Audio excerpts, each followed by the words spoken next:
Well, did you already respond to Nicola's question about the hung up MATLAB? No, I didn't. I'm No, not. I'll respond because that happened to me too. Might need a reboot or something. Okay, great. All right, hey everybody, welcome. So we'll go ahead and start in just a little bit. A couple things. So if you want to ask a question, I think we could use the chat function, and then maybe one of the other instructors could be monitoring that to just let me know if anyone's asking questions through that feature. I'm going to go ahead and give you just a little bit of a demo of the basic idea of the simulator, and then run through that basic wheel velocity experiment. Hopefully most of you have been able to get the simulator software up and running on your laptop. There is a little bit of a learning curve and certainly a number of pitfalls you can encounter. So if you run into any trouble, just please email me or just the whole QA faculty list, and we'll get it straightened out for you. Okay. All right, fantastic. So let me just show you the basics of running things. So I'm going to go ahead and share my desktop. All right. So all the documentation for this Nito is on this website, qacourse.github.io. This link should show up in a number of the documents that we've given thus far. And we usually link directly to the Mito your Nito. All right, so this walks you through all the stuff you need to do to get stuff set up. Once things are set up, what you're going to want to do is go to the using the Nito simulator section right here, and you're going to see this big honkin' long command. All right, so definitely don't try to type that into your terminal, your PowerShell. That will probably not work. You'll probably make an error. So you can just go ahead and copy it. Hey, Paul. Paste it here. Yeah, Linda. Sorry, this assumes that the Docker is running, right? Yes, this assumes Docker is running. I don't think it's within the scope to like go through that part of the instruction. So this is assuming that Docker is running and you've done the Docker pull step. But yeah, if you're having any issues with that part, again, like please let us know. I can stick around a little bit after the call today if you need help getting stuff going. Okay, so I'm going to go over to my terminal. In the case of Windows, you would just have it in your PowerShell. So that you would paste this command in. All right, and there's this part of the command that says Nito world. All right, so there's different worlds you can run your Nito in. The Gauntlet is one that we're going to be using a little bit later in this module. For now, I'm going to go ahead and type in no spawn. So this is just a world that has a lonely Nito, just a Nito hanging out by itself. All right, so I'm going to go ahead and hit enter. I see some things popping up on the chat. Okay. Oh, so there's a question, do you need to run this portion every time? So yeah, every time you want to run the simulator, you have to open up a PowerShell and copy paste that command in. So that will start up your simulator. You can do your work in the simulator, and when you're ready to stop it, you would just go back to whatever the PowerShell you use and hit Control-C. Okay. We also have instructions on using a command called Docker stop as well to do that. Paul, could you mute everyone while we do this? Because there's a lot of noise on the line. How do I do that? Hold on a second. I think I can't see my normal controls because of the fact I'm screen sharing. So could I just ask everybody to mute themselves?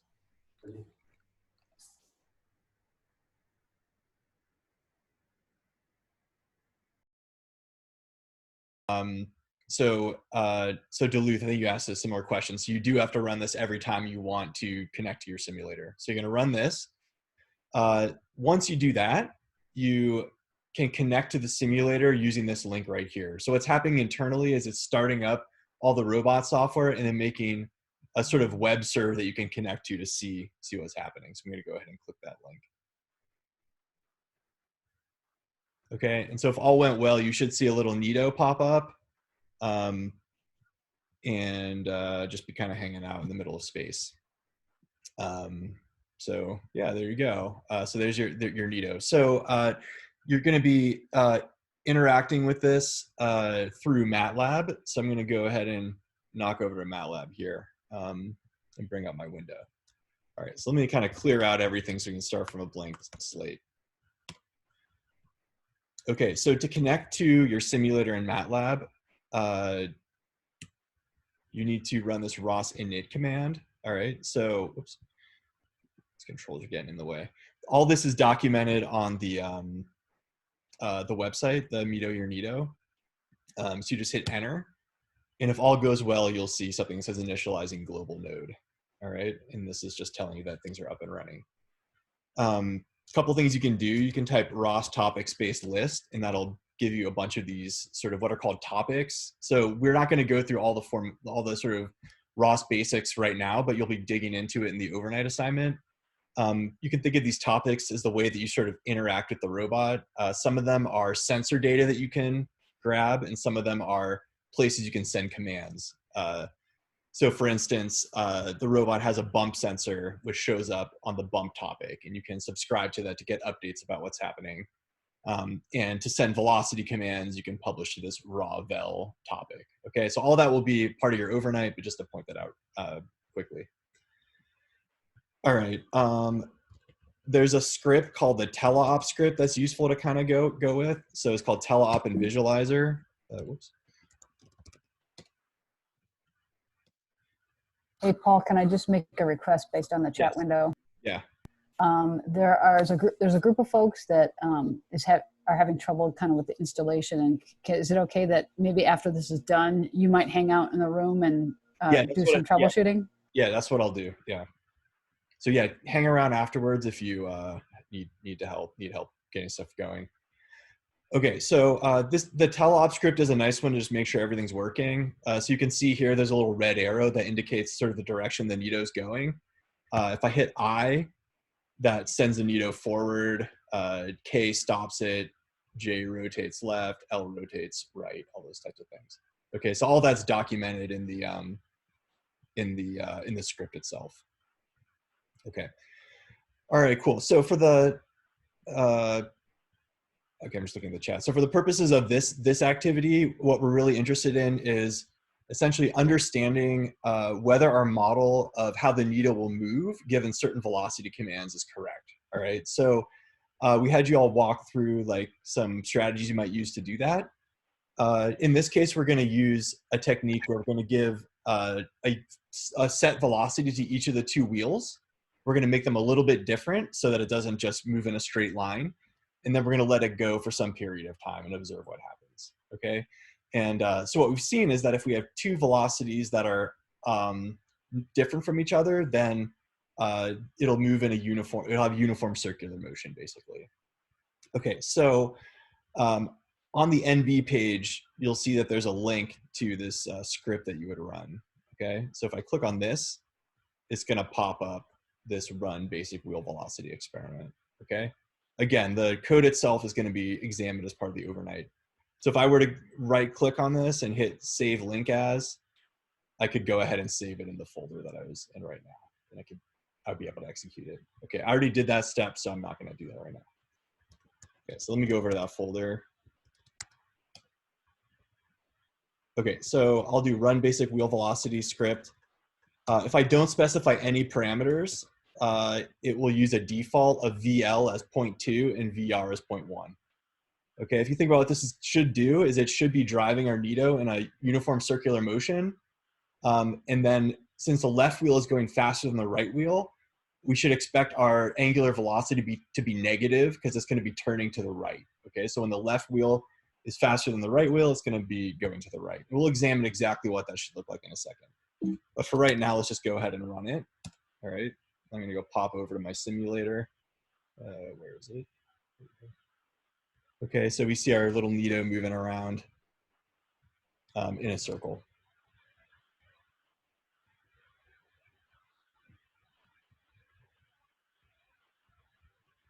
Okay, we can check on the progress back over here. Right now, I think because I'm on Zoom, screen sharing, and recording a video and running the simulator, it's running a little bit slower than real time. But that's okay. ROS is keeping track of how much time has elapsed in the simulator and controlling for all that stuff. You'll see how to do that in the overnight. Okay, so we're gonna get two plots here, all right? So on the left, figure 2, we have the Nito's position, Okay, and this is just plotted in the XY plane. Keep in mind that the simulator, like these are basically the position in the global coordinate system of the simulator. All right, so if you look over here, you'll see a grid. The x-axis is kind of in this direction, sort of pointing to the right, and the y-axis is pointing up. And so the Nito is sort of going around on those sets of axes. All right, and then on the figure 3, we see both x and y broken out as a function of time. All right, so these plots will be able to get at a few different things. Okay, so if we were going to validate our model, we would maybe want to look at some characteristic of this motion and try to understand. Okay, yeah, Zach, the thing about the concrete barrier is the just change it to the empty world. Okay, so one thing we might want to do is try to understand how long does it take this Nito to actually make it around the circle. In the day assignment, you saw how to calculate the angular velocity of the Nito given VL and VR. All right, so we can go ahead and calculate that. So in our problem, VL is 0.2 and VR is equal to 0.1. All right, and the formula we have is VR minus VL divided by D, where D is our wheelbase. Okay, instructors, is that good? Double check that one. D in this case is, we'll say it's about 0.235. Okay. All right, so I'm getting that I have an angular velocity of negative 0.4255 radians per second. All right, so if I wanted to say like how long would it take my Nito to make a full trip around the circle, I could just take 2 pi and divide by my angular velocity. Since I'm going in the negative direction, I want to take an absolute value to make sure that that's correct. Okay, and I get that the period of motion, how long it takes to make it around the circle, should be about 14.765 seconds. All right, so if I pop over here, I can use this figure to determine that, if that's accurate. So I can go to Tools and click on Data Tips. You could also read it off the graph, but sometimes it's a little bit easier to use the data tip. All right, so I find that at an x coordinate of 15.14 seconds, actually, let me do it on this one. It's a little bit, seems a little more easy to do. So this one's going to be 18.63 seconds was when it got to the top of that peak. So I'm going to go ahead and type that here. And then I'm going to look at where it was at the previous peak. And that's going to be at x equals 4. Okay, so we got that the period that we measured from the actual data was 14.63, and that agreed pretty well with 14.765, which was what we would have predicted based on the wheel velocities that we sent. All right. In the problems we gave you, we deliberately told you to use a wheel spacing that was a little bit wrong, just so you could kind of see the mismatch there. But anyway, this would be a good thing to do. We can also look at things like try to figure out what the radius of the circle should be. All right, so we have that our angular velocity is negative 0.255. Our linear velocity is going to be the average of the left and right wheel velocities. That's another formula you all saw. All right. We know that the amount of time it takes to get around the circle is 14.7655 seconds. If we do that times our linear velocity, that will give us the sort of the path length. Okay. And if we take the path length divided by 2 times pi, that'll give us the radius of our circle. Okay, so it gives us 0.35 meters. And if you go back to this plot over here, you should see that the x coordinate on one side is about, where is it?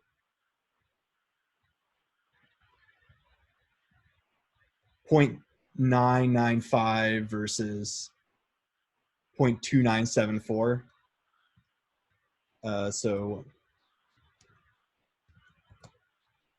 And then that was the diameter. If we divide by 2, we get our radius. Okay, so those are 2 things you could check out. Simpler way to get the radius, we have the formula V equals R times omega. So if we just do our linear velocity over our angular velocity, whoops, what did I call it?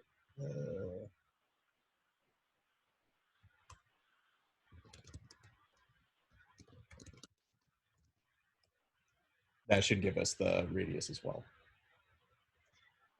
Okay, cool. If you want to play around with it more, there's another world in there that has a world with like really low friction. So if I go ahead and let me just show you how to start up a new world, and then we'll probably adjourn. So if you ever want to stop the simulator, you should go to the terminal that you started and hit Control C. You can also run the Docker stop command, which is on the website as well, if you somehow lose track of your terminal.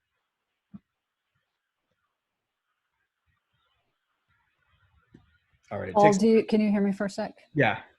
A question in the chat is, in terms of the ROS toolbox, some folks are having difficulty installing it. Do they need to be on the Olin, what is it called, Pulse Secure, in order to do that? I don't think so, but I'm not 100% sure. We can certainly debug that afterwards as well. Okay, so here I just changed the Nito world to this ice rink world. The only difference there is the surface has different sort of physical properties where it has a really low coefficient of friction. And so our robot, yes, Nolan's workaround of reinstalling ROS, reinstalling the MATLAB, rerunning the MATLAB's installer would probably work for getting ROS toolbox. So the surface here has really low friction, and so the wheels tend to spin. So if I were to sort of run the robot through its paces in this one, we would expect it to go kind of off course and kind of start skidding around. Let's see. So maybe do like 1 and 0.9 or something, a little bit faster.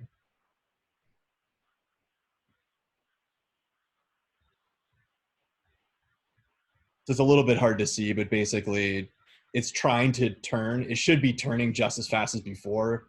You could see at the beginning it was kind of skidding, and it took a really long time to get up to speed. Okay, anyway, just kind of a fun thing that we can do in a simulator that we wouldn't be able to do in the real classroom unless you put ice in the QEA room, which might be something to try some other time. Fun Easter egg if you are looking for some taste of Olin. If you change the Nito world to DH, you'll courtesy of the Michael the Ninja, you'll get a nice taste of home of Olin. Let me do that real quick.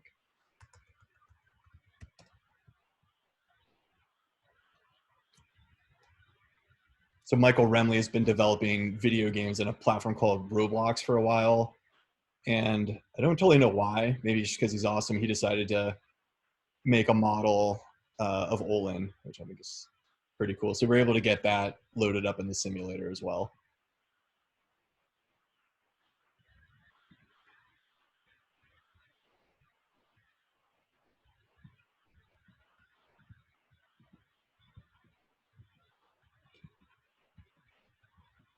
So there it is. Live view from Olin Dining Hall. Robot traveling around. So if you want to drive around the simulated dining hall and knock into chairs and things of that nature, definitely check it out. Yes, the chair angles. Thank you, Daniel. That was key thing for accuracy. All right, folks. I will be hanging out. That's all for our walkthrough. This will be posted on the website once we get it. Okay, cool. Thank you, everybody. See you all next time. Instructors, anything else to add before we sign off? Thanks, everyone. Okay. Thanks, everybody. Just there seems to be some